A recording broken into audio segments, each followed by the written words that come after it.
Bueno, buenas tardes a todos, eh, algunos nuevos que hay, otros que son la segunda clase que están. Y bueno, hoy vamos a charlar de algo que nosotros charlamos en una clase, no sé si el año pasado o el año anterior, que se llamaba Nuevas Funciones, ¿no? Donde las iglesias, los edificios así eran destinados a alguna actividad que no tenía nada que ver con su origen. Es decir, la iglesia se construía como iglesia y después pasaba a ser usada por distintas razones de otra forma, con otra manera. Y a veces eran maneras que, que a uno de alguna forma le chocaban o le hacían sentir mal o decía qué pena. ¿Mm? Eh, a mí es algo que me conmueve el destino de las iglesias cuando dejan de tener esa función. Siendo que para mí el edificio nunca se transforma en otra cosa. La iglesia es un edificio muy particular, el que tiene sentimiento o sensibilidad para entrar en una iglesia y ver también seguramente percibe otras cosas que suceden en ese lugar, que por ahí no son posibles de explicarse, ¿no? Yo creo que el hombre que tiene fe, el ser humano que tiene fe, entra en un lugar y recibe cosas muchas veces eh, del mismo edificio, ¿no es cierto? Está como impregnado el edificio de algo, ¿no? Yo creo que la otra clase hablaba de qué es lo que me pasa a mí con el Coliseo Romano, que uno entra y siente una intensidad de historia, de sufrimiento, de padecimiento, de cosas que de alguna manera hoy, no digo que estén superadas, porque hay lugares del mundo donde todavía se sufre este tipo de cosas, cierto tipo de esclavitud o de persecución. eh, pero bueno, uno lo recibe en ese lugar, ¿no? Entonces hoy veremos algunas iglesias que han sido abandonadas, algunas iglesias que eh, no son abandonadas, son transformadas para ser usadas con un lenguaje artístico, para mostrar obras de arte. Y ahí también uno eh, puede opinar algo, ¿no es cierto? Eh, Esas obras que yo voy a mostrar en una iglesia, si están de alguna manera consustanciadas con un mensaje como el que nos da ese templo, como nos da algún tipo de religión, me parece que la iglesia sigue cumpliendo con una función, como en otra etapa. Vamos a ver algún ejemplo donde los artistas intervienen en un lugar, en un templo y continúan de alguna manera con esa misión. No hay celebraciones, no hay sacerdotes, no hay una iglesia institución tampoco que lo atienda, sino que son los, eh, eh, los dueños de museos o los dueños de grandes colecciones que ocupan esos lugares y llevan allí artistas. Yo tal vez no sea que siempre lleven artistas con estas misiones, ¿no? Con decir, acá hubo una iglesia, esto se siente con una iglesia, vamos a hacer que el arte también nos acerque a esa idea que tuvo esta institución religiosa para llevar adelante este tema. No es fácil, no es fácil mantener una iglesia. Yo no sé si ustedes saben todos, este, yo no digo las grandes catedrales, ni los grandes lugares de turismo, no sé, San Pedro, o vayamos a París que están restaurando del incendio Notre Dame. Uno se pregunta con qué dinero se hace, ¿no? Eh, yo digo, se hace con dinero de Francia. En realidad, porque es un símbolo para el país le da mucha importancia y además no nos olvidemos que son edificios que llevan una gran cantidad de turistas. Tal vez el edificio más importante para ver en París, ¿cierto? Todo el mundo va, de cualquier religión, lo ve y se maravilla con todo lo que hay allí, con los vitrós y con todo lo que ofrece de historia y de calidad y de símbolo esa iglesia es muy, muy visitado. Digamos que eso está sostenido de otra forma. Acá en Buenos Aires también hay iglesias que son más turísticas. Obviamente esas iglesias están por lo general en buen estado o porque pertenecen a una comunidad con un cierto poder adquisitivo y también con una cierta religiosidad. Pues no solamente hace falta los fieles, sino también que necesiten el templo para ir y lo mantengan. Yo fundamentalmente creo que la iglesia debe ser mantenida por el que tiene fe. No se me ocurre otra cosa.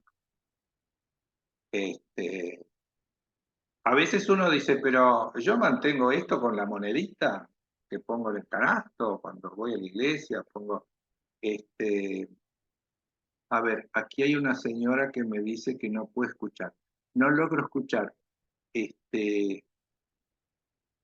María Fiorini, y no la puedo ayudar desde acá, porque si no logra escucharme, ¿cómo le hago saber que seguramente tiene muteado a ella su computadora o su teléfono? Mm, no, yo no tengo la posibilidad de mandarle un mensaje a ella. Oh. Luis, ¿algún Sí, número de teléfono de ella que la podamos llamar nosotros? no, no tengo Isis. Y Bueno, ok. no la veo acá también. Bueno, ok. Listo. Nada. No, no, bueno, ya veremos. Este, bueno, yo les cuento, a mí me ha tocado trabajar con iglesias, llamemos, de clase media y también con iglesias muy pobres en mi trabajo. Las iglesias muy pobres, yo me acuerdo, una vez me llama un curita del obispado de La Ferrer, partido de Matanza. Esto era, creo que Rafael Castillo, por allí, ¿no? El curita este tenía una capilla en un lote común y corriente, una capilla que parecía medio un galpón. Bueno, me llama para hacer una remodelación porque había un grupo de gente que quería tener un altar mucho más digno que el que tenían, con justa razón, ¿no? Porque era muy, muy, muy pobrecito eso, si bien el edificio era una especie de galpón, ellos juntaron un dinero y querían hacerlo, y ahí yo empiezo a participar. Entonces, este sacerdote era un muchacho de unos 35 años, más o menos. Y yo le digo, ¿cómo es tu vida acá? Porque generalmente no sabemos mucho, salvo que seamos amigos de un cura en especial, no sabemos mucho. Entonces, le digo, ¿cómo es tu vida acá? Bueno, mirá, yo no recibo dinero de nadie, tengo que sostenerme con la monedita de la canasta y sostener la iglesia. Sí, pero ¿cómo haces con la comida? Bueno, a mí me invitan. Todas las noches yo ceno en una casa diferente. Me dice, y doy clases, doy filosofía en una escuela secundaria porque necesito tener una cobertura médica. Me preocupa tener una jubilación para el futuro, cómo voy a vivir. Y yo digo, esta es una realidad muy específica de un curita párroco de una parroquia de Rafael Castillo, partido de Matanza, muy, muy pobre, muy callecitas de tierra, casitas muy sencillas. Y él había encontrado esa manera de vivir. Ahora, iglesias más grandes, iglesias que tienen un colegio, generalmente colegios, o hogares de ancianos o de ancianas, tienen otra posibilidad de sustento. Pero la realidad es que esto es así. Los altos dignatarios tienen otros ingresos, yo supongo que la curia está organizada de otra manera, pero en los altos cargos, pero el sacerdote común y corriente, si no tiene un colegio, si no tiene ingresos, no tiene cómo subsistir. Por ejemplo, las monjitas estas tienen una capilla, pero no tienen ningún cura de ellas. Entonces contratan un curita a la vuelta que va. Eso la monjita le paga al cura, ¿eh? Por una misa le paga tanto dinero y el cura va y si no, no puede ir. El cura por ahí tiene que viajar para llegar, tiene que movilizarse. La monjita que tiene una escuela de monjas y no tiene cura para celebrar todos los días su misa, paga. Y el sacerdote con eso come, se compra la ropa, se compra un medicamento, se paga su cobertura médica. No son empleados del Estado, ¿no? Hay mucha gente en el Gran Buenos Aires que dice, que la iglesia te dedique. La iglesia puede administrar ciertas cosas, pero no dispone, no es una empresa que le paga a sus sacerdotes. Eso es en líneas generales. Habrá excepciones, habrá gente que trabaja con un grupo humano muy rico, que los mantienen, hay de todo, pero en líneas generales lo que pasa en la iglesia común es eso. Ahora, si la iglesia deja de recibir gente, ¿por qué? Bueno, en general sabemos que vivimos en un mundo desacralizado, cada vez la gente frecuenta menos la iglesia, hay mucha gente que a la institución, iglesia, le tiene alguna distancia con ellos, entonces la gente deja de ir, se mete para adentro y hace su propio rito religioso, porque uno va a la iglesia para encontrarse con otros y asistir a ciertos ritos, ¿no es cierto? Eso va cambiando, las iglesias se dejan de frecuentar, pueblitos que la gente se va yendo, como me tocó, les conté la semana pasada, el pueblito de mi abuelo, donde la gente quedaban los viejitos y qué sé yo, los demás se iban todos, y entonces si había 3 iglesias, hay 2 que sobran, con una alcanza. Digamos que el creyente, el que tiene fe, va disminuyendo en su hábito de ir a la iglesia. Curas que cada vez hay menos, ¿sí? Incluso en Europa es muy común ver los sacerdotes africanos, porque el África todavía tiene vocaciones y qué sé yo, hay mucho africano que va a trabajar de sacerdote, va a poder sostenerse, va a poder comer en Europa, pero cada vez hay menos sacerdotes.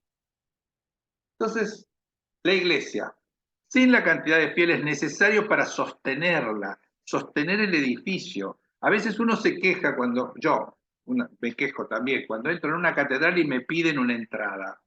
Yo entré en el Duomo de Milán ahora, para 20 días atrás, entro a Milán y tengo que pagar una entrada. Y antes, digamos, 10 años, 15 años atrás, no había que pagar nada. Uno entraba por la puerta y ya está. Ahora no. Hay una contribución que hacer, pero bueno, ¿quién es el encargado de mantener ese edificio?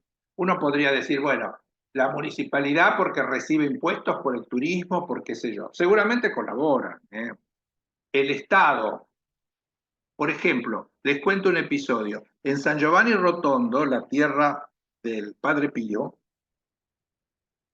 San Giovanni Rotondo es una villa religiosa, como el Rocío en España, o como Lourdes en Francia, o Fátima, son villas religiosas. Entonces en San Giovanni Rotondo hay que hacer una iglesia. ¿Quién la hace? Los fieles hay 3 o 4 en la ciudad, el pueblito es muy chiquito. ¿Cómo hacemos? El que conoce la Basílica del Padre Pío Nueva sabe que eso es una obra colosal, ¿no? Es una obra muy importante que se hizo con mucho dinero. Bueno, y ahí aparecen otras cosas que hacen que la iglesia pueda seguir subsistiendo como edificio. Aparece el turismo, aparece la provincia, aparece el Estado, que contribuyen, hacen una inversión porque genera dinero, todo lo que es hotelería, transporte, turismo, restaurantes, recuerdos, todo eso contribuye a un caudal de dinero que va a ser favorecido por ese edificio. A veces es un museo, como ocurrió en Bilbao con el Guggenheim, que transformó la ciudad a partir de la visita, que genera un museo tan importante con ese edificio tan maravilloso que tienen. Cuando eso no sucede, la iglesia empieza a entrar en un deterioro, que por ahí el cura da misa para 3 personas y no se puede arreglar la gotera. Está lloviendo y él tiene que dar misa con la gotera en la cabeza, hasta que el cura desaparece, dice yo no puedo más con esta vida, no puedo más con esto, la gente no reúne el dinero y la iglesia puede pasar a otras manos, puede pasar a otras funciones, o puede quedar sin que nadie se decida a hacer nada con eso. Seguramente porque no es negocio para nadie. Por ahí es una iglesia que está apartada o en un pueblito muy insignificante, que cumplía una función y ya no la cumple. Entonces, ¿qué pasa con esas iglesias? Si la iglesia, el Vaticano no tiene una institución crediticia para mantener las iglesias de todo el mundo. La iglesia es de la comunidad. Y debe seguir siendo así. A mí me parecería injusto que mi iglesia, en la cual yo tengo fe y la frecuento, sea sostenida con el impuesto de el judío que tiene otra religión, o el musulmán que tiene otra religión, o aquel que no tenga religión. Sería injusto pensar de otra manera. Pero reconozcamos que en el catolicismo es muy difícil aceptar esta idea, que la iglesia debe ser mantenida por nosotros, porque tiene fe. Ah, mira, esto no me gusta, las lecturas, las canciones que hay, está todo mal impreso, ¿por qué no? Ah, no. Eso depende de cada uno de la posibilidad. Yo, el cura lo necesito sano, y si se agarra una gripe, alguien le tiene que comprar los remedios. ¿Saben cómo funciona eso en un pueblo? En un pueblo funciona que se juntan las familias y van y le compran el remedio al cura. Eso es así. Yo hacía un proyecto en la provincia de Santa Fe, en el Besia, en Santa Fe, y el cura era el único cura para la iglesia del pueblo. Y yo estaba ahí y vienen 2 personas con 2 ollas. Y me quedaba a dormir ahí esa noche, porque no podía ir y volver. El cura quería hacer una reforma y entonces yo estaba ahí. Entonces me dicen, acá hay 15 familias que me sostienen en el alimento. ¿Y cómo era esto? Bueno, todos los mediodías una familia venía con un par de ollas de lo que comía en la casa, lo traía para el cura. Y el cura me dice, a mí me sobra la comida acá. Yo muchas veces les doy a los que no tienen. Porque imagínate que me traen una comida para que yo almuerce y cene esa comida. Y para mí es mucho eso. Pero miren cómo funcionaba. Era una sociedad que asumía su necesidad de mantenerlo al cura.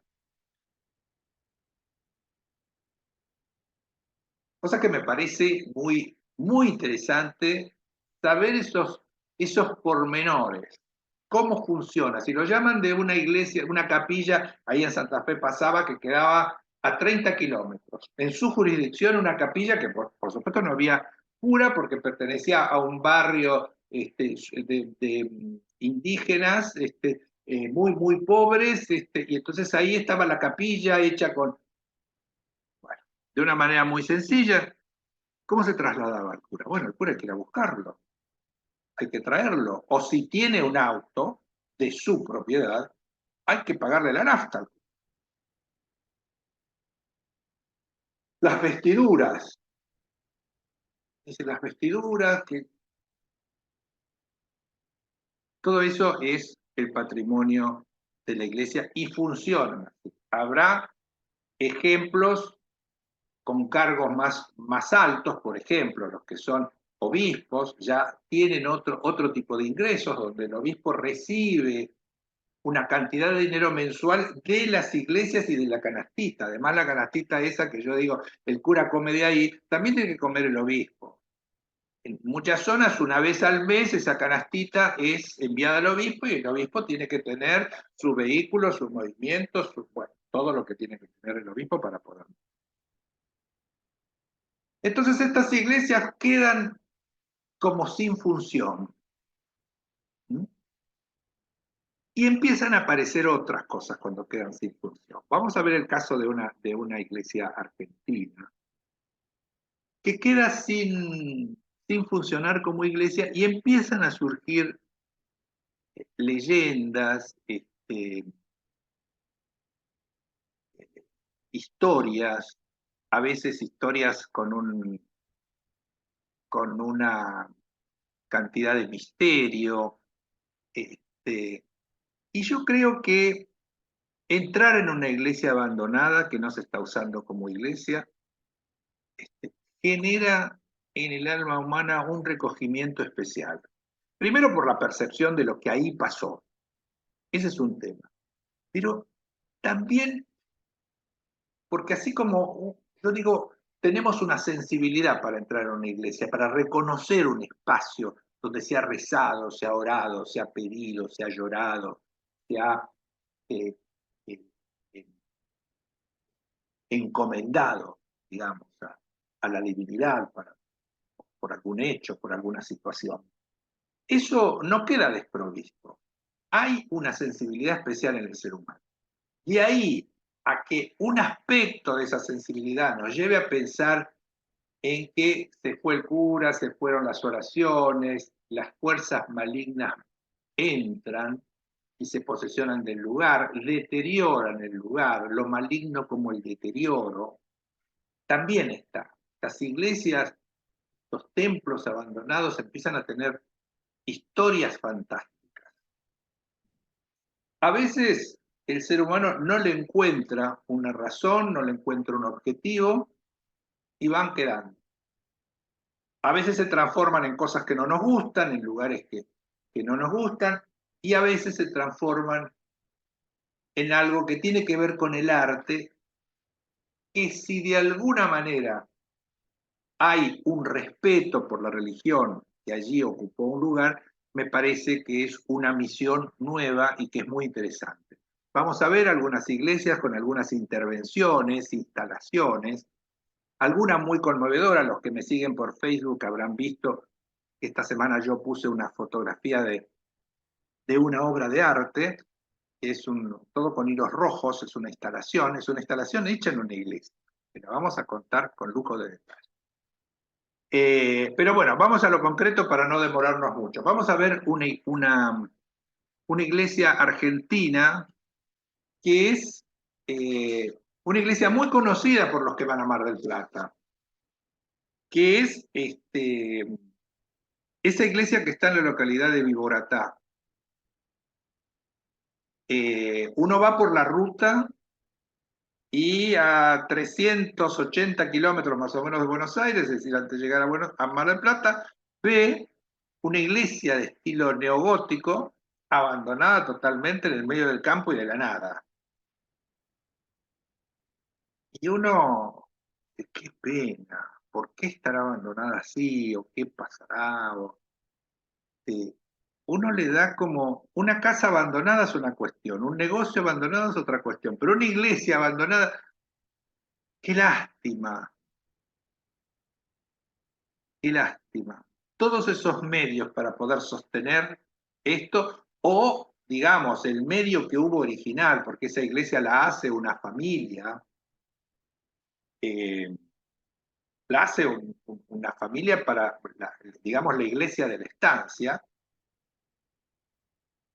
eh, Esa iglesia, esa familia, los integrantes se van muriendo, los que vienen no les importa ocuparse, las grandes estancias empiezan a dividirse, y finalmente nadie de esa familia se hace cargo de eso, de hacer algo.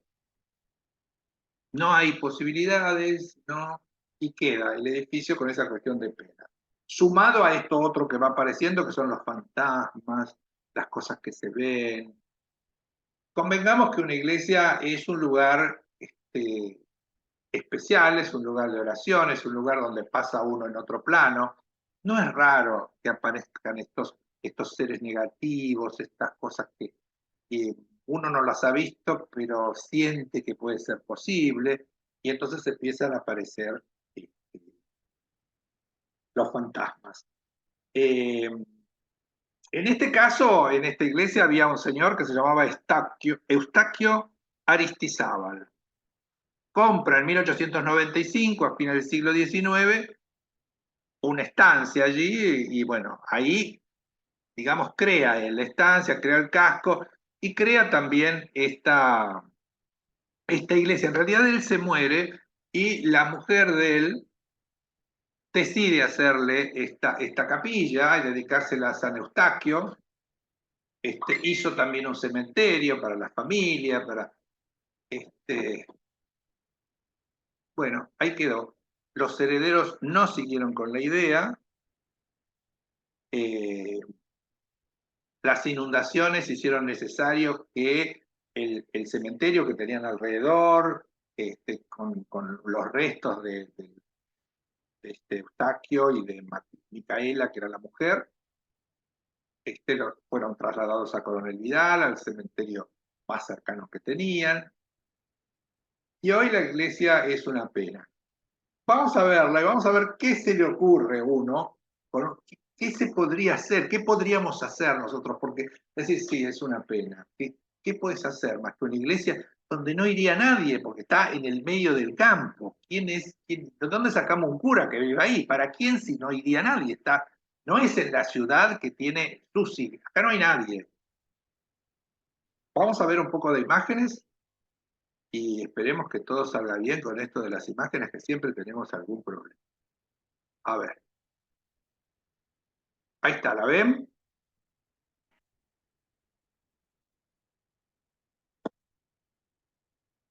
A ver, alguien que me haga que sí con la cabeza. Sí, se ve, se ve. Ah, bueno, bueno, bueno, Perfecto. bueno, bueno. Bueno, muy bien, muy bien. Bueno, muchos de los que andan por la ruta lo habrán visto porque se ve desde la ruta, ¿no? Incluso hay gente que habla de aparecidos de esta familia eh, famosa cruzando en la autopista, por allí a la altura, es decir, como imágenes fantasmagóricas. ¿Qué puede ser esto sino una iglesia? Aunque no esté en uso, es una iglesia, sigue siendo una iglesia, ¿no? Y abandonada, no han encontrado una función más. Y uno podría decir, sí, podría ser un museo de algo que se ocupe quién. La provincia de Buenos Aires. Me parece que van a pasar siglos para que tengamos una posibilidad como esa. La actividad privada, y no, esto está en el medio del campo, ¿qué puede surgir de acá? Una muestra de una exposición, Es muy difícil pensarlo, fuera de cómo fue diseñado y la razón por la cual fue construida.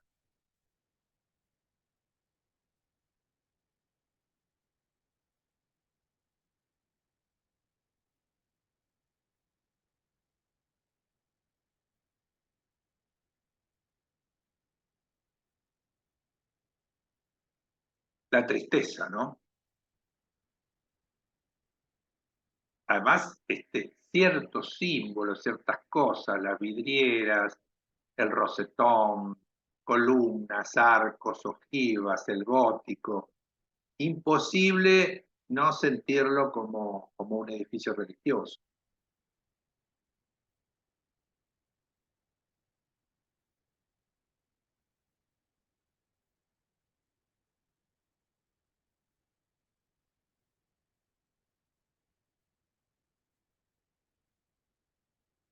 ¿Qué me dicen?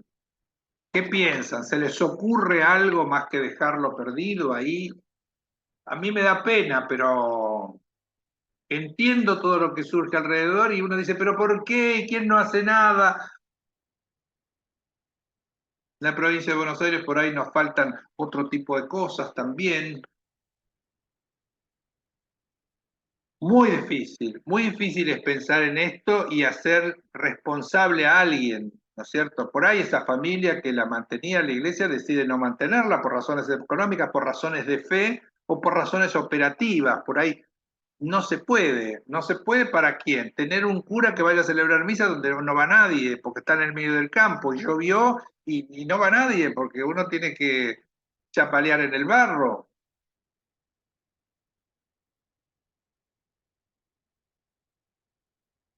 Vamos a seguir. Vamos a hacer una mirada general a otras iglesias en otros lugares del mundo y después vamos a ver aquí. Sí, ¿quién me habla? Marta Arambarri. Marta Arambarri, sí, que no te veía. Acá está, sí, Martita. No, porque una amiga mía tiene un hermano que es cura. Sí, Entonces le pregunté cómo era el tema económico. sí. Si les interesa, les cuento lo que me contestó. Bueno, dale, Si no, dale. se lo mando. Dale, no, contalo. Dice, los curas párrocos cobran un sueldo del dinero que sacan de donaciones y colectas de las parroquias. El sacerdote, que es capellán en una institución, le paga a la institución. Los que están en zonas pobres en general, los ayuda el obispo de la diócesis. Y después me dice, en cuanto a las obras sociales, la parte médica, la mayoría de los sacerdotes aporta mensualmente a la mutual del clero, que se llama San Pedro, y ahí tienen los servicios médicos. Eso es acá en Argentina, ¿no?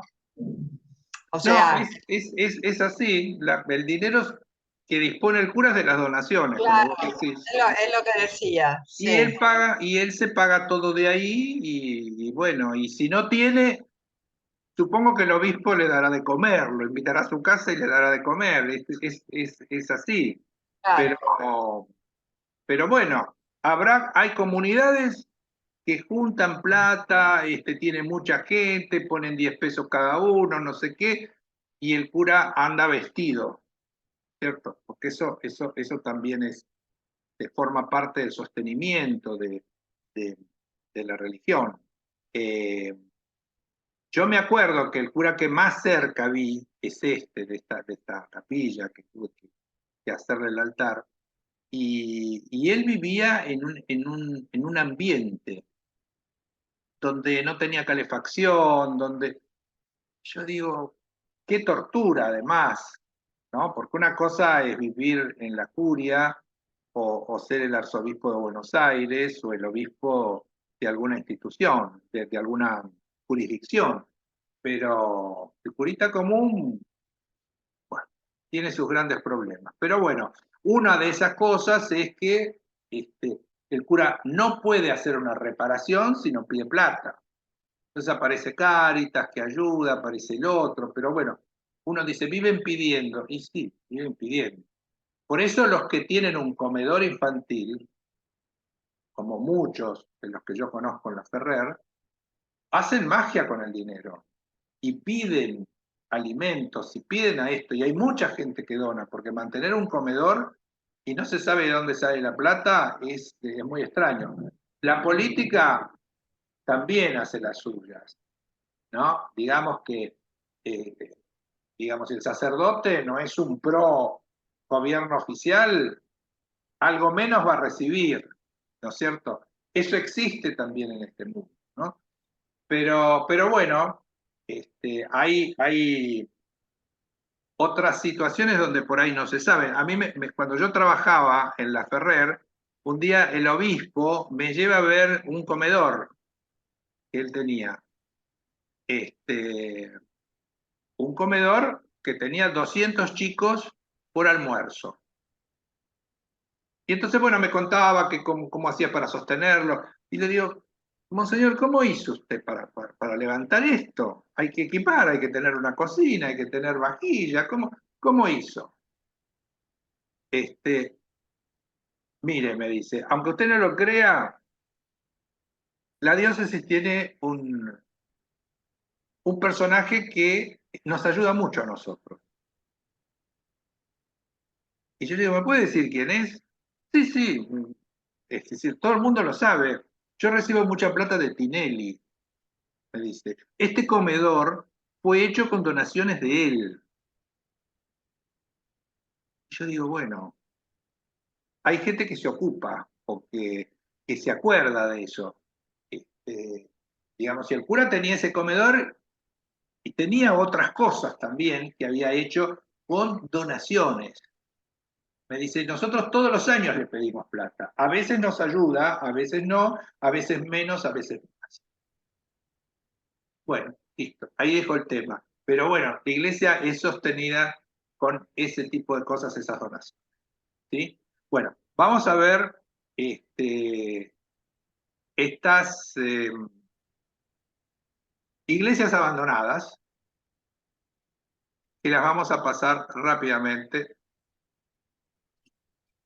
Que hay iglesias de todos los estilos, ¿no es cierto?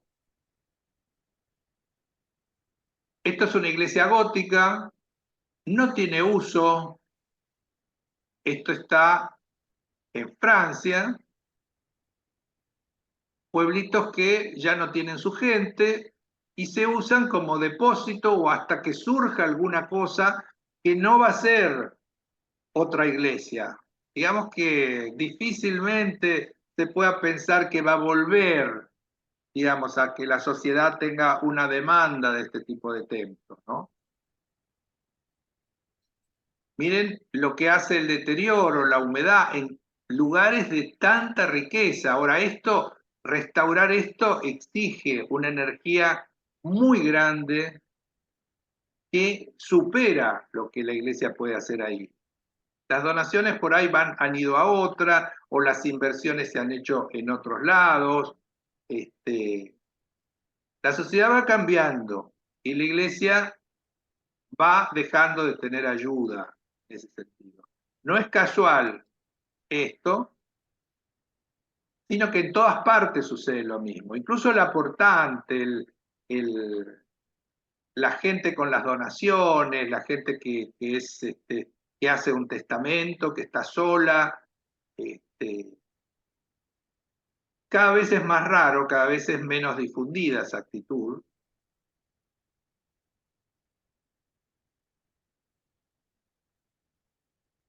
Además,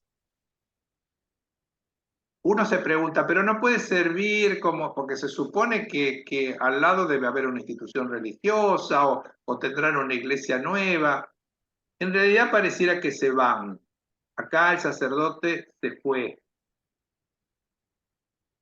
Miren el gótico con el deterioro y las plantas y el piso. Increíble.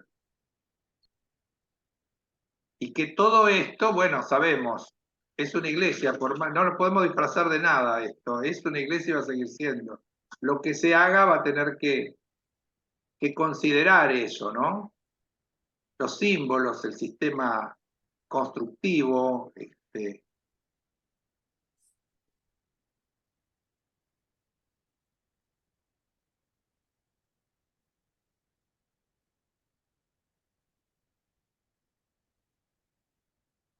miren acá qué lindo el Espíritu Santo como está pintado sobre el sacerdote que celebra, ¿no? Qué interesante, las cosas que se hacían y bueno. Uno, cuando va a ver grandes catedrales, donde me incluyo, me quejo cuando veo obras, restauraciones, la mitad de la fachada o adentro que se está haciendo algo, pero en general los grandes edificios de la religión es como que estuviesen vivos, están vivos. Se construyeron una vez, pero hay que seguirlos construyendo en el sentido de mantenerlos. Uno deja un poquito la humedad y se come el edificio, o una gotera te come el techo, las pinturas, y ahí vienen las grandes necesidades de la iglesia en los grandes edificios, como que a veces hay una manera de proteger o de restaurar aquellos edificios más significativos. Estos son edificios chicos, no es una gran catedral que se ha deteriorado, se está cayendo, no, no, no, es una iglesia de un pueblo.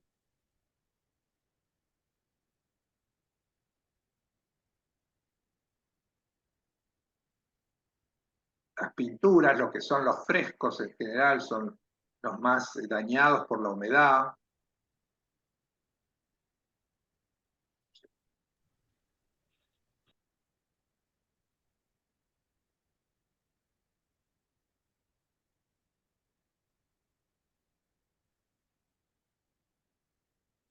Ustedes saben que hay libros editados de fotografías, grandes editoriales que han contratado fotógrafos para fotografiar este tema, porque hay un mercado importante, hay mucha gente que que le gusta saber de estas cosas, qué es lo que ha pasado, qué es lo que va pasando. Y entonces, bueno, aparecen estos grandes fotógrafos que por ahí han tomado países, iglesias abandonadas en Italia, por ejemplo, o en Francia. Los ingleses, con las iglesias anglicanas, también tienen iglesias que han dejado de tener uso, pero ellos tienen una visión por ahí más amplia que los católicos, en el sentido de que la iglesia puede tener otras actividades, por ejemplo, hacer instalaciones artísticas o mostrar obras de arte o eventos que tengan que ver con el arte. Nosotros acá, bueno, por ahí nos permitimos tener un coro o una orquesta en una iglesia, ¿no? Los anglicanos se permiten otras cosas siempre que esté dentro de lo que es la positividad de la vida, ¿no? Esa idea religiosa de ayudar a la vida, al crecimiento, al avance, a la ciencia, ¿no es cierto? Entonces ellos organizan, alquilan, venden su espacio para otras actividades y es una manera de recaudar dinero para poder mantener, porque una iglesia pequeña es sencillo, o más sencillo que lo que es una catedral, ¿cierto? Ya vemos el ejemplo de Notre Dame de París, todas las fuerzas que han debido colaborar, ¿cierto? Yo no digo que el obispo de la diócesis haya dicho, bueno, yo lo voy a arreglar y la plata sale de él, no. En Francia participan otras instituciones y el Estado fundamentalmente, ¿no? Esto era una belleza de por sí para mantenerlo, pero vaya uno a saber cuál es la historia del lugar esto, dónde está, qué es lo que pasó que no se pudo salvar, porque esto no se salvó por la humedad y no tiene vuelta atrás.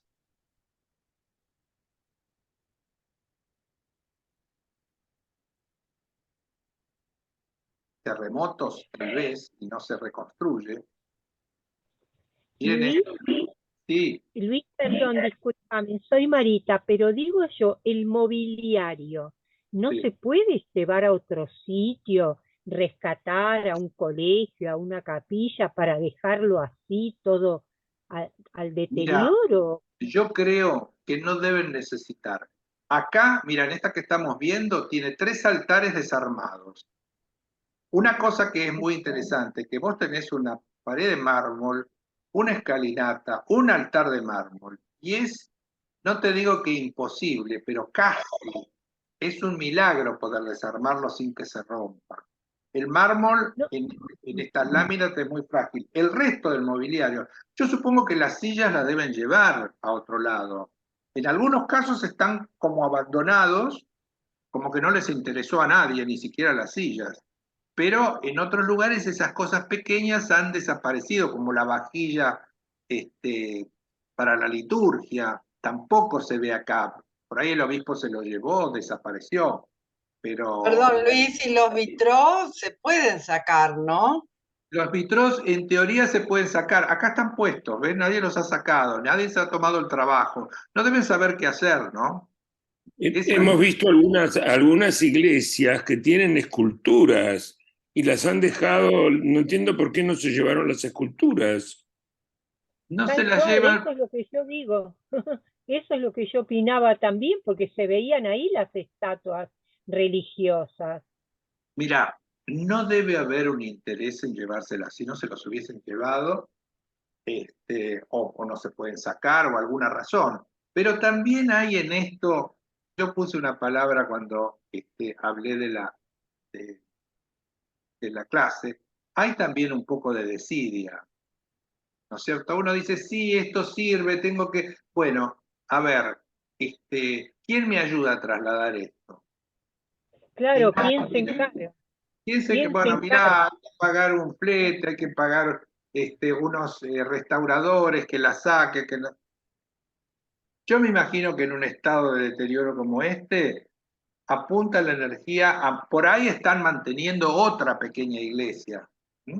como una historia que les voy a contar, la historia de esta foto que yo tengo en el Facebook, tiene que ver con eso, ¿cierto? Donde hay iglesias cercanas y hay que la gente no va o van menos que en la otra y se pueden juntar todos en uno y sí, bueno, no se puede sostener porque hay un solo cura, y una va quedando como en el olvido y en el deterioro.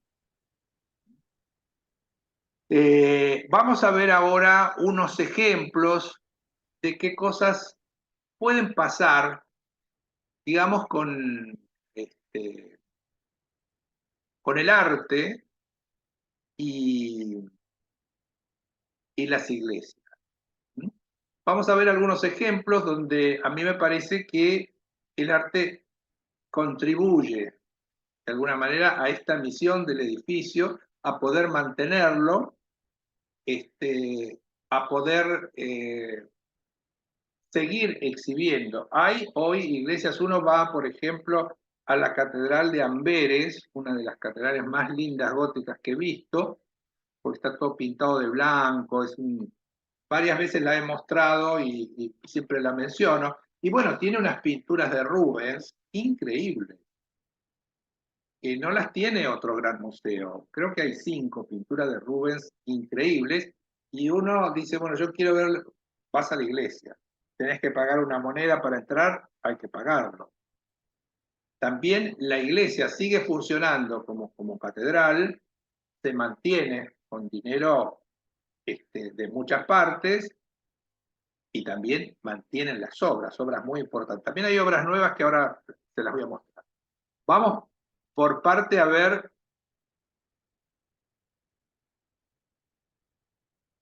acá. Esta es una iglesia en Copenhague, en Dinamarca. Es una iglesia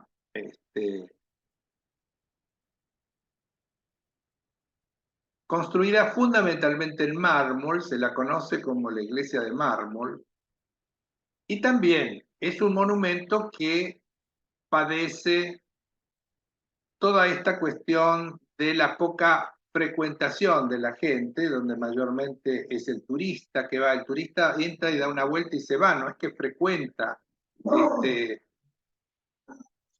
perdón.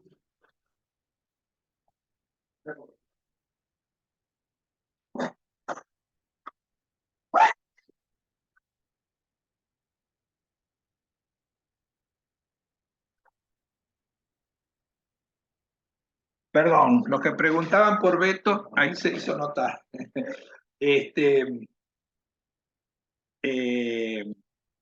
Bueno, en esta iglesia aparecen gente que hace instalaciones. En este caso vamos a ver una instalación muy sencilla que contribuye a mirar el espacio junto con el arte. Así como cuando se hace la iglesia había otras manifestaciones, hoy hay instalaciones en las iglesias que nos hablan de otra manera y que nos predisponen de otra manera. Vamos a ver qué le han hecho a la iglesia esta, que es la iglesia es una iglesia muy importante, que exige un mantenimiento muy grande y que el arte contemporáneo puede contribuir a que más gente venga a ver qué es lo que sucede dentro de la iglesia. La iglesia tiene una cúpula muy interesante, muy importante, tipo Vaticano. Toda la iglesia es redonda, ¿no? Se ve, no hay otra cuestión. Todo mármoles, una iglesia muy interesante. Y le hacen, miren la cúpula lo que es. Es una pena que deje de funcionar. Entonces, bueno, los encargados del sostenimiento dicen, vamos a abrir la puerta a manifestaciones de arte que nos ayuden, que colaboren con lo que allí sucede como ritual, ¿cierto?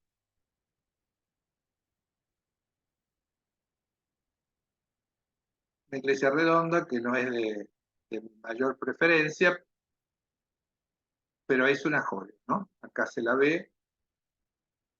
con un altar muy impactante. Y acá aparece, hacen una instalación con la llegada de la primavera, donde el artista cuelga una serie de ramas florecidas en primavera. Supongo que es un duraznero, se me ocurre que es lo más, no lo veo con detalle, pero tiene un efecto que es muy interesante y que ha provocado en ese momento un movimiento especial de gente. Digamos, el arte contribuyendo a esto de mantener la frecuencia de ir a ver la iglesia, ¿no? A mí me parece muy interesante y que no se contrapone con el sentido del edificio de la iglesia en sí. En este caso es esto, nada más. Hay otros casos donde las instalaciones implican otros mensajes que contribuyen a esto de la renovación de la iglesia. Es muy interesante el efecto que tiene.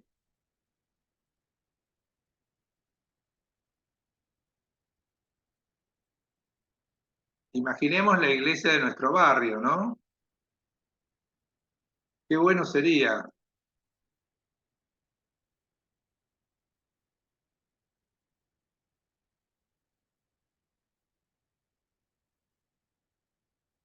Muy bien, acá hemos visto esto de Copenhague.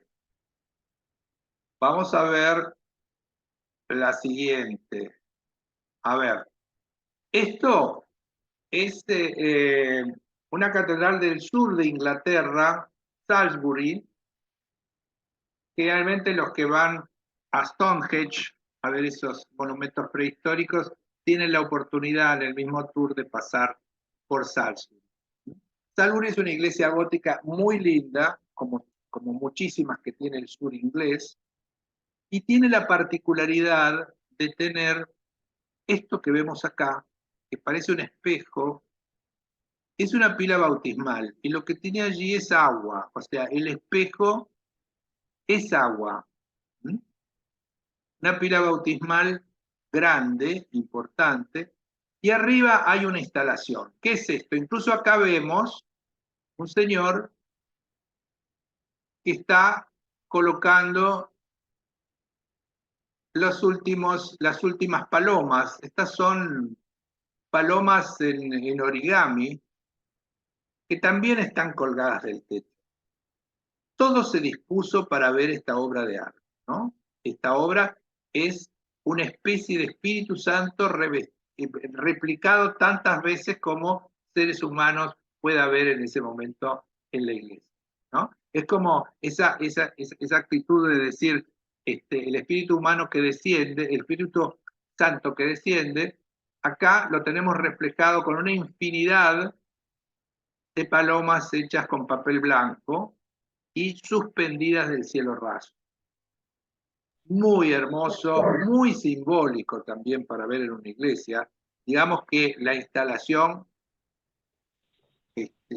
contribuye a ese mensaje del templo.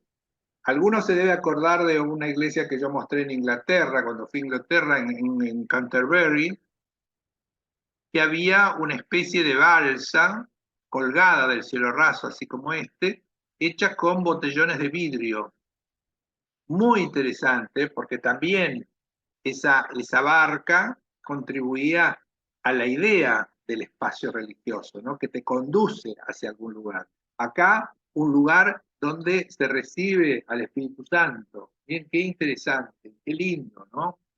Y qué posible. Pero miren también el lugar que le han dado, ¿no? Porque han dispuesto las sillas como para la contemplación. Las ceremonias se hacen aquí adelante, en una parte muy pequeña, porque es poca la gente que va. Acá sigue colocando este señor las palomitas. Miren el efecto. Son las grullas. ¿Cómo? Son las grullas, Luis. Se llaman grullas. Puede ser, grullas, sí, sí. Grullas. Sí. Sí, sí. Yo lo que digo es que esa ave, paloma o grulla, representan o simbolizan lo que es el Espíritu Santo y el descender del Espíritu Santo. Una cosa mágica, porque uno lo ve esto de noche con esta luminosidad azul y esto blanco y entra en un estado especial. No es para todos los días, es un shock, ¿eh? Muy interesante de ver. Nosotros vimos algo en Asís. Cuando fuimos en un viaje a Asís había, pero no eran de papel, eran como de plástico y eran unas palomitas directamente. Acá las vemos. Muy hermoso, muy poético, muy digno de un edificio tan lindo como este, ¿no? Acá le han cambiado la luz y entonces el blanco se torna rojo y rosado.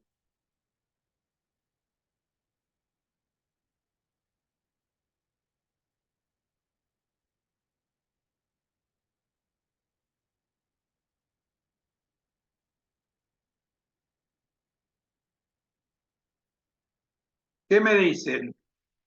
¿Les gusta sí o no? Por lo menos díganme. Una maravilla, hermoso. Una maravilla para lograr esta nueva apertura de la iglesia. Vamos a seguir con otros. A ver, esta es una iglesia de París que yo debo reconocer que no la conozco, que es San Eustaquio. Es una iglesia que también lucha por su mantenimiento, por su sostenimiento, por poder seguir siendo lo que es, lo que ha sido siempre, que es una joya de la arquitectura y de la religiosidad, ¿no? El gótico tiene ambas posibilidades, ¿cierto? Pero es como exclusivo. No puede ser otra cosa esto. Bueno, esta es la iglesia como tal. Le han armado un altar acá en el lateral, como que realmente la gente que va es muy poca. Han dejado el resto de las sillas puestas como para una celebración en el altar mayor y celebran en un lugar más pequeño de la iglesia, ¿no? Bueno, acá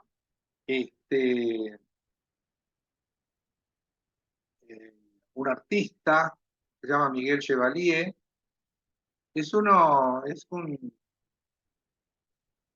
digamos, uno de los pioneros en el trabajo del arte virtual con luces, y él hace en esta iglesia una instalación con luces sobre el cielo raso.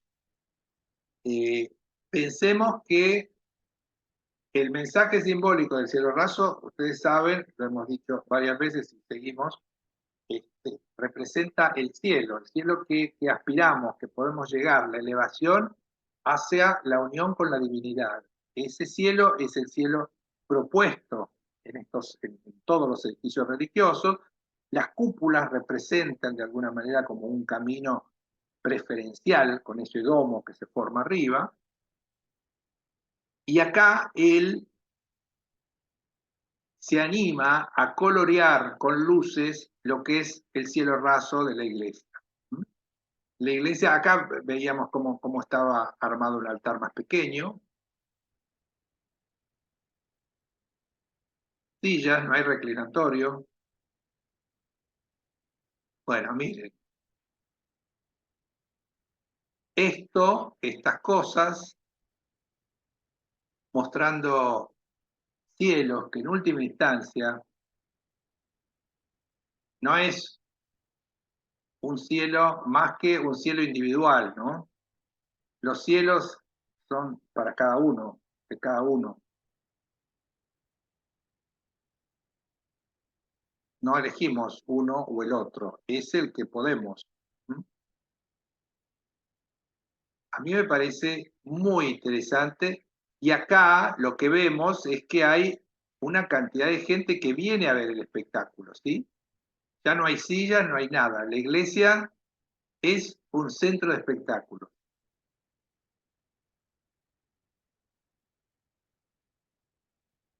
y bienvenido, no me opongo a esto, como tampoco me opongo a una orquesta, a un coro o a una exposición de arte o alguna manifestación, ¿no es cierto? A mí me parece que uno entra y no deja de sentir que es una iglesia y que esa manifestación de alguna manera contribuye a la misión que tiene, ¿no? Vuelvo, soy repetitivo con esta idea. Muy interesante es lo que se produce por esto de iluminar, porque está tan bien hecho que se ilumina solamente el techo, ¿no? El resto permanece en la iglesia como tal.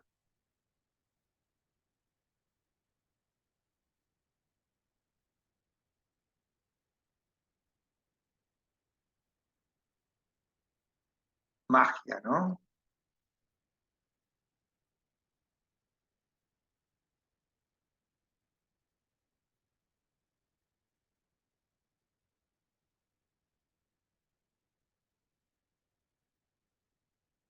¿Qué me dicen? Maravilloso, maravilloso. Qué lindo, Luis, ¿no? te acoto algo. Estuvimos en octubre del año pasado en San Eustaquio Sí, y de casualidad entramos una tarde y había un concierto de órgano sí, que era una música celestial. claro. Entramos y te elevabas al cielo. Era algo extraordinario. Era gratuito. Era gratuito. Qué maravilla, qué maravilla. Bueno, todas esas manifestaciones, bueno, contribuyen a la idea del edificio, ¿no es cierto? Vamos a ver otros ejemplos.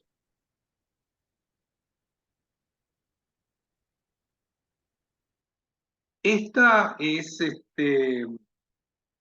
la iglesia de San Nicolás de Berlín, una iglesia destruida en la guerra, en la Segunda Guerra, reconstruida después, y que no está ajena a todo lo que venimos hablando, ¿no? Donde se lucha para poder mantenerla, sostenerla con algún tipo de actividad. La iglesia es una iglesia muy interesante que no está cumpliendo sus funciones como tal, pero sí se han permitido hacer algún tipo de instalación que les reporta dinero como para poder sostener el edificio, ¿no? Eh, acá empezamos a ver una artista japonesa que se llama Chiharu Shiota. Hace unos años, en el 2015, ella fue la representante del Japón en la Bienal de Arte de Venecia y ocupó todo el stand de Japón con una obra de, digamos, una factura similar a esto que vamos a ver ahora, que a mí me parece muy, muy interesante. Hoy vamos a ver dos obras de esta artista. Es una artista de mediana edad que vive en Berlín desde hace 25 años.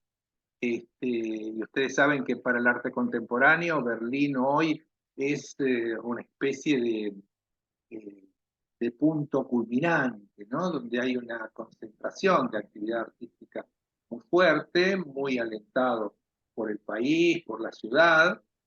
Y bueno, ella hace muchos años que trabaja ahí y vamos a ver. En este caso, lo que ella hace es una obra que la hace en el 2017 y se llama Palabras Perdidas. ¿Y qué hizo ella? Palabras perdidas. No es, acá vemos algunas fotos de la reconstrucción en la Segunda Guerra, después de la Segunda Guerra, y esto es lo que ella hace, ¿no? Ella hace una especie de tejido de trama con hilos en una iglesia vacía, y los papeles son hojas de Biblias de 100 idiomas diferentes. Ella hace un entrelazado con hilo y con las hojas, y uno tiene la posibilidad de moverse dentro de la instalación, ¿no? Que eso es la magia de una instalación. Y lo llama palabras perdidas, lost words, que me parece muy interesante con todo lo que venimos hablando, ¿no? En este caso, ¿qué es lo que ella hace, ¿no? Vamos a ver acá esta parte de la reconstrucción. Bueno, esto como había quedado, estuvo unos años sin construirse. Bueno, acá cuando funciona en este caso con un coro, esta es la iglesia con bancos, con asientos, funcionando. Y acá aparece lo que hace ella, ¿no? Es una especie de tejido, una especie de bosque que ocupa todo el espacio. O sea, pensemos, 100 Biblias y sus hojas en 100 idiomas diferentes, sus hojas ocupando todo este espacio, todo este mensaje de luz y de palabras que se juntan en esta obra. La obra es impactante, ocupa toda la iglesia. Acá está ella trabajando con los hilos y las palabras perdidas.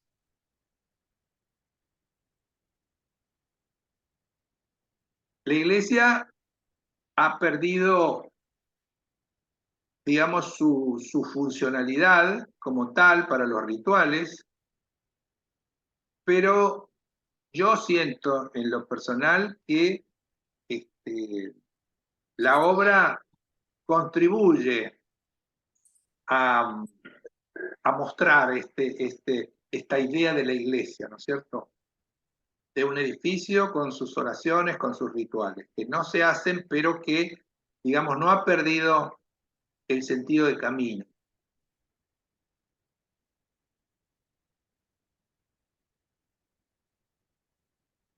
Que uno se puede meter por ahí adentro, puede caminar.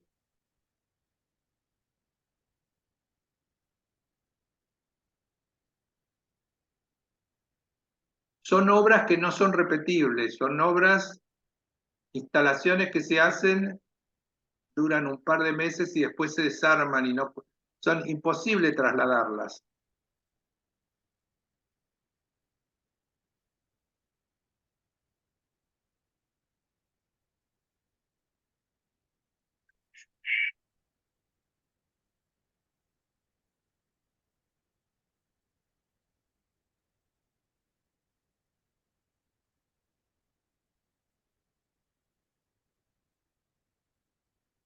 El museo se llama Museo de la Iglesia de San Nicolás.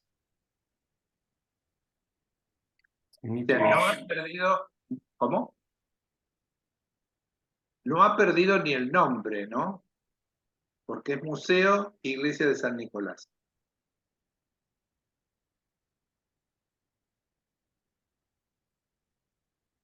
Berlín. Lost Words. Palabras perdidas. Ella dice, voy a leer lo que dice esta mujer. Le pregunta, ¿qué significa la religión para vos? Ella dice, no soy religiosa, mis padres son budistas. Las religiones están conectadas y también hacen conexiones. No específicamente el cristianismo solo. Las redes y los hilos representan conexiones humanas. Algunas están entrelazadas entre sí, otras se cortan y se anudan nuevamente yendo en una dirección diferente. Tardó 2 semanas en armarlo y trabajaron 15 personas en esta obra, Lost Words. Digamos, esta es una de las iglesias que más me gustó, de las obras que más me gustó.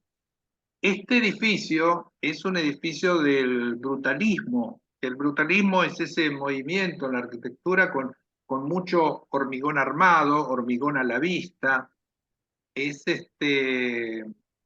la Biblioteca Nacional o el Banco de Londres, que uno entra al Banco de Londres y ve toda esa escultura maravillosa con caños, con con caños de las instalaciones, ¿no? Pues no son caños artísticos. Bueno, acá también, esta es una iglesia que se hace en 1967. Y en el 2011 la iglesia no tiene función. Empiezan a disminuir los fieles, por ahí porque no les gustó la iglesia, digo yo, porque como iglesia no me parecía muy interesante, pero bueno, la cuestión es que en el 2011 la iglesia, acá están con celebración, recuerden estos escalones que hay acá, que los vamos a ver después en la instalación, absolutamente minimalista, no hay más imágenes que la de Jesús, bancos supermodernos, bueno, la iglesia pasa por dos manos, digamos, dos intentos de revivir un edificio religioso cristianos y no la pueden sostener. Y en el 2011 entregan esta iglesia a un administrador que la alquila por 99 años a este señor berlinés que se llama Johann König, que es un Constantini, digamos, con su museo de Berlín. La compra y la transforma esa sala, hace una inversión, transforma esa sala en una sala muy grande de exposición. Y acá vemos cómo era, absolutamente minimalista, lo único que tenía era ese Cristo sobre una cruz, muy interesante de todas maneras, ¿no? No es que yo las prefiera estas iglesias, pero de todas maneras es un espacio que uno entra y exige un silencio en principio, ¿no? Acá es como quedó, le han sacado la cruz, y así es como está transformada en este museo, que es el Museo de Santa Inés. Santa Inés era la santa a la cual estaba dedicada la iglesia y mantiene en este caso también el nombre de Museo Iglesia Santa Inés. Acá están haciendo el desmantelado. Acá vemos los escalones que tenía la zona del presbiterio.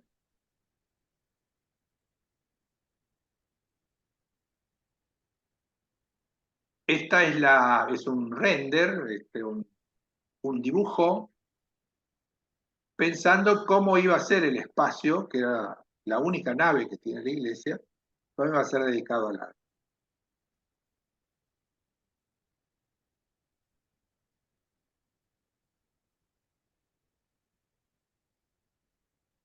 Acá vemos cómo funciona con arte contemporáneo. Acá yo no siento en especial ninguna contribución o nada que me haga revalorizar la idea del templo religioso, ¿no? Como que eso sigue impregnado de toda la religiosidad que ayer hubo y que se mantiene. ¿Mm? Acá hay otras exposiciones, hasta que viene esta muchacha japonesa, Chihiro Shiota. ¿Y ella qué hace? Ella pide que le escriban cartas de esperanza. Entonces, ella trabaja con 10.000 cartas impresas en papel rojo, las cuelga del cielo raso de la iglesia sala de exposiciones y le agrega 2 esqueletos como de una barca. Esta es tu foto, Luis. ¿Eh? No, es parecida, ahora la vas a ver, la foto mía está ella, ahora la vas a ver que está ella parada. Bueno, todos hablan de la esperanza individual, I hope. todas las cartas.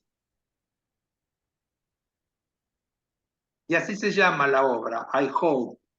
Y ella transforma esa individualidad en una esperanza colectiva, esperanza de todo un grupo humano, 10.000 personas. Y hace esta obra que tiene dos barcas, dos esqueletos de barcas, como si uno fuese a navegar para lograr, para la esperanza, ¿no? Y digamos que lo que implica la esperanza es trasladarse hacia otra dimensión, hacia otro lado. A mí me parecía que el mensaje era muy lindo, y que la obra era sumamente conmovedora. Acá vemos un poco del esqueleto de las barcas, todo muy sencillo, y todo es hilo de lana rojo. Ahí vemos el efecto, ustedes imagínense poder caminar por ahí y ver eso desde arriba, iluminado, con todo este juego de luces.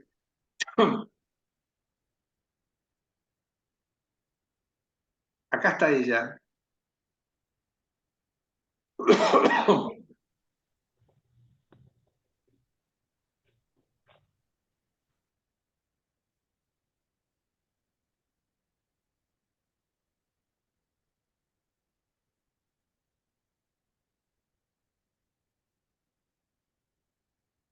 Ahí está. Esa es la que yo tengo en mi Facebook, y ahí está ella, parece un muchacho, pero es una chica. Y ahí se ve lo que era el presbiterio. También marcando con las barcas una dirección. A mí me pareció muy bueno, y muy bueno para hacerlo en una iglesia, en esta o en otras. Acá lo que tiene es que la iglesia es muy austera, no tiene ningún adorno. Perdón, pero podría tenerlos.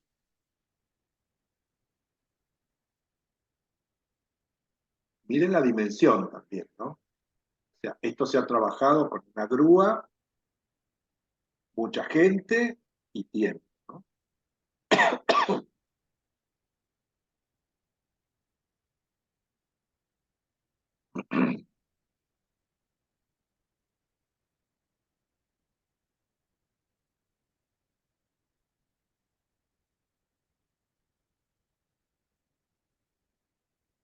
Esta es la artista.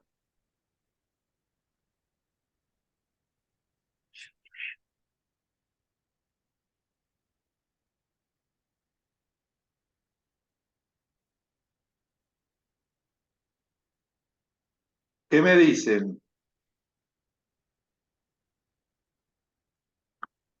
¿Les gusta? Divino. En un momento la naturaleza hizo me acordé cuando con los cerezos dentro de la Sí. iglesia, ¿te acordás la que mostraste abandonada que estaba llena de plantas? Pensé, la naturaleza hizo lo que después hizo el artista. Sí. Bueno, para terminar vamos a ver una que es muy rara. Esto es una iglesia que hoy se ha transformado en una iglesia turística, ¿no? Está en la República Checa. Es una iglesia que se construyó a partir de 1352. Y fue una iglesia que se la consideró como una especie de iglesia maldita. Sufrió incendios, robos, los presos políticos, los perseguidos y matados ahí adentro.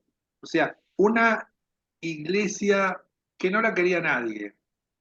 Y la iglesia fue quedando abandonada.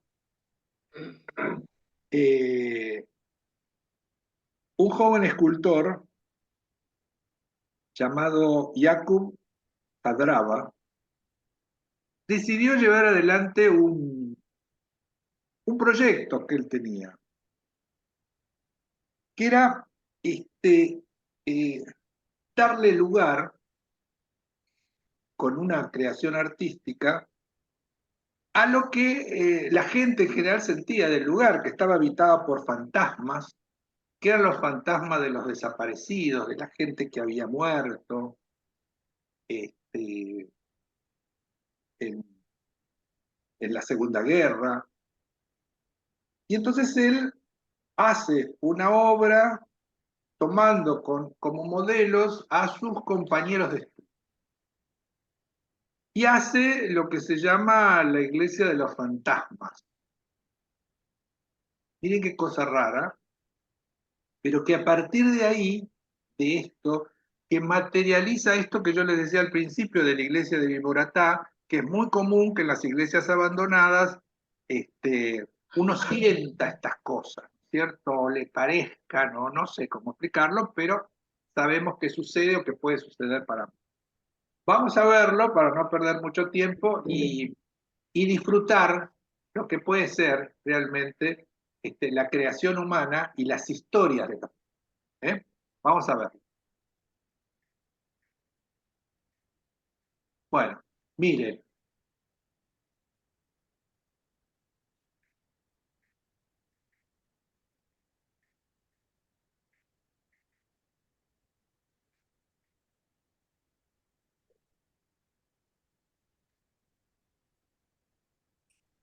Como verán, no tengo palabras, ¿no? Me quedé sin palabras acá con él.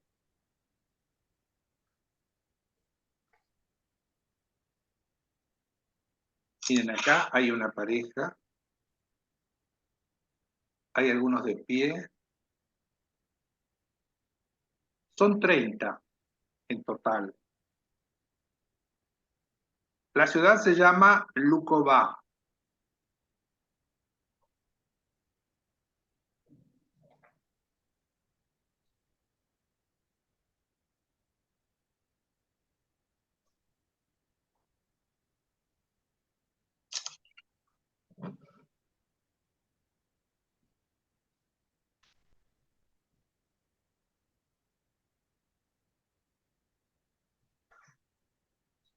¿Qué me dicen? Los quiero escuchar, ¿eh? Los quiero escuchar. A ver, ¿qué me dicen de esta instalación en esta iglesia? Impresiona. Impresiona. Pero es una iglesia abandonada, además, ¿no? Es una iglesia abandonada, sí. Eso es lo que impresiona más. Que no Eso está es en lo una que iglesia. Está abandonada, de alguna manera está abandonada, pero digamos el alma de los muertos que allí murieron está presente, ¿no es cierto? Es un poco lo que hablábamos antes, de lo que pasa dentro de un edificio que se queda como impregnado de una energía muy particular. Sí. Parece Halloween eso. Parece Halloween, sí. Ahora, lo increíble es cómo se generó un polo turístico a partir de esto, ¿no? Luis, voy a hacer una pregunta por ahí ingenua, pero ¿qué hay abajo de las telas, de los... Nada. Es un molde, Marta. Es un Un molde. Es Un un molde molde. hecho con personas. Por eso te decía que las personas eran los compañeros de estudio de este artista joven que los invitó a posar ahí con gestos y él los recubrió de una tela con yeso. Y adentro no hay nada. Ah, Encima eso, porque se piense algo, esto es más pero bueno, A mí me gusta mucho. a mí me gustan, sí, a mí también, a mí también. Yo te quiero contar algo, Luis. Yo fui a escuchar un concierto en una iglesia muy importante de Montreal, Sí. con coro, orquesta, que era el Mesías de Händel, Sí. que es muy común. Y bueno, de ahí me nació a mí el deseo de hacer el Mesías de Händel y lo hice para la compañía, el Ballet Real de Bélgica. Es muy común eso en las iglesias. Mirá, no sé si conocen a un coreógrafo que se llama John Neumeier, que es el coreógrafo de Hamburgo, hace más de 50 años que está. Él es un hombre muy, muy creyente católico y ha hecho muchas obras de danza, como el Evangelio según San Mateo, para una iglesia donde él siempre trabaja en Hamburgo. O sea que danza es primordial ahí adentro. No solamente hay obras como esta de la japonesa que son brutales, ¿sabes? Sí, Esta de los fantasmas, ¿cómo se llama? la de los fantasmas, la iglesia decís. Sí, la iglesia La y la iglesia exposición. es la iglesia encantada y el lugar se llama Luková con K y B corta, Luková de la República Checa. Te llegó la pizza. Bueno, espero que les haya gustado tener una idea de lo que Buenísimo. el arte que vuelve a las iglesias con esto que a veces ayuda y a veces no tanto, pero a mí me pareció que era como dignificar el pasado de estas iglesias con estas obras, ¿no? Salvo lo de los fantasmas, que bueno, me parece una cosa que es real y concreta, ¿no? ¿Así se llama, de los fantasmas, o Se tiene llama un así, nombre? Iglesia de los Fantasmas, no sé cómo se llamaba, no lo sé, Marta, Pero pero el arte estuvo siempre ligado a las iglesias. En las sí, iglesias del claro. Renacimiento, de la Edad Media, siempre sí, había pero- pinturas porque contaban una historia. El arte siempre estuvo ligado a las iglesias. sí, pero el arte contemporáneo no es así. Es más, No, yo no sé si ustedes saben, pero en Argentina hay una Bienal de arte sacro, ¿no? Eh, ¿dónde? Acá en la Argentina hay una Bienal, cada 2 años hay una muestra de arte sacro que organiza entidades católicas, ¿cierto? Obras que puedan ser exhibidas en una iglesia, ¿no es cierto? Eh, este año creo que en septiembre y octubre se van a poder ver las obras. Yo los voy a informar para ver si Ay, qué bueno. acá en Buenos Aires. Yo me acuerdo haber visto en la UCA, en el Puerto Madero, haber visto una exposición muy interesante, lo que hacen pintores que trabajan, digamos, para la religión. No hay tantos, en realidad son excepcionales. En general, el arte, digamos, no está vinculado directamente a lo religioso. Pero digamos que las autoridades católicas organizan esto ecuménicamente, porque en realidad es religioso de cualquier religión, pero la mayoría son católicos. Así que, bueno, los voy a mantener al tanto, digamos. Yo creo que es en octubre, en septiembre y octubre, que se va a poder ver esta muestra y que, si no recuerdo mal, se va a hacer en Recoleta. Así que, bueno, nada, espero que les haya gustado.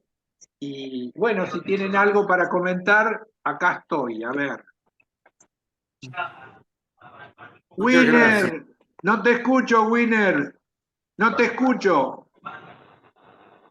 Ya, a mí me surgieron unas pequeñas reflexiones. Primero, más que pensar en quién las tiene que mantener, habría que pensar por qué dejaron de funcionar, o sea, qué pasó históricamente para que la función que existía en la iglesia desapareció. Y entonces eso quedó como un paquete muerto. Estas obras de arte a mí me parecen re modernas y brutales creativamente y estéticamente, pero tienden ideológicamente, me parece, a tratar de revitalizar el espíritu de la iglesia, de la unión. Todas apuntan de alguna manera hacia arriba, por Arriba. decisión, todas tienen como mucha fuerza. Hubo en la Argentina, en la Biblioteca Nacional, no me acuerdo el nombre, pero fue alguien famoso que hizo algo parecido con libros, que colgó muchos libros. Entonces da algo de mucha fuerza. Pero era alguien famoso del Museo de los Marta Minujín debe ser. No, era alguien No, extranjero. cosa. Era alguien extranjero. Uno muy famoso que hizo también en el Museo de los inmigrantes y en la biblioteca colgó libros viejos.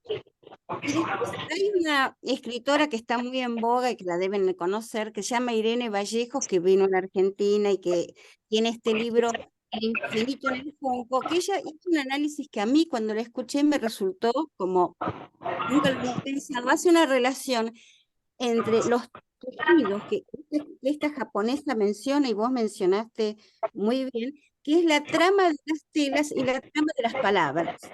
Como si hay una relación, tendría que volver a leer para explicarlo bien, pero es muy fuerte ese análisis que ella hace entre la trama que se arma en un texto con las palabras y la trama de los hilos, la metáfora. Y esta japonesa de alguna manera nombra lo mismo. Sí, sí, sí, sí. Hay una obra que no se las mostré, pero para terminar, los que quedamos se las voy a mostrar. Hay una obra, a ver, quiero mostrárselas. Esta, ¿la ven? Qué linda. Fantástica. Sí, Es divina. ¿Saben Divina, qué es? divina. ¿Saben qué es? Es el Evangelio escrito en 2 direcciones, letras. Ah, qué donde fuerza. uno lee cuando entra y lee cuando sale. Qué maravilla. Es hermoso. Qué increíble. Qué maravilla. Sí se ve. Hay una línea y está escrito para los dos lados. Qué maravilla. Sí, sí, Qué sí, sí. bárbaro. Que es El en espacio alemán. es escrito en imponente. alemán. Sí, sí, es de Berlín, es de Berlín.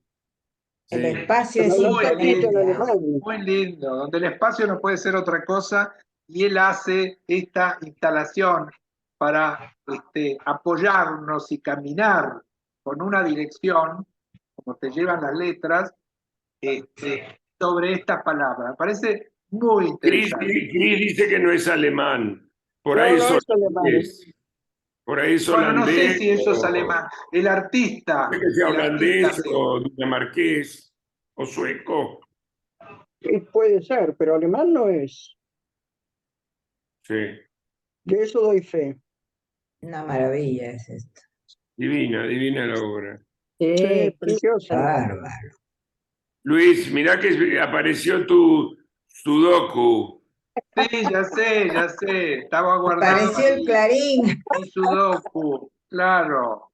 Te quiero contar algo. Cuando yo trabajé en Alemania, la primera vez, cuando fui a firmar el contrato en Wiesbaden, que es una ciudad maravillosa, me dijeron, ¿de qué religión es usted? Y yo iba a decir que yo no tengo religión, que soy de ascendencia judía. Y fui con un amigo mío que me pegó una patada así en la rodilla, y me dijo en español, no digas nada, porque en Alemania te descuentan el 2% de cada contrato para la religión que vos seas. O sea, que va al Estado y después lo reparten. ¿Sabes?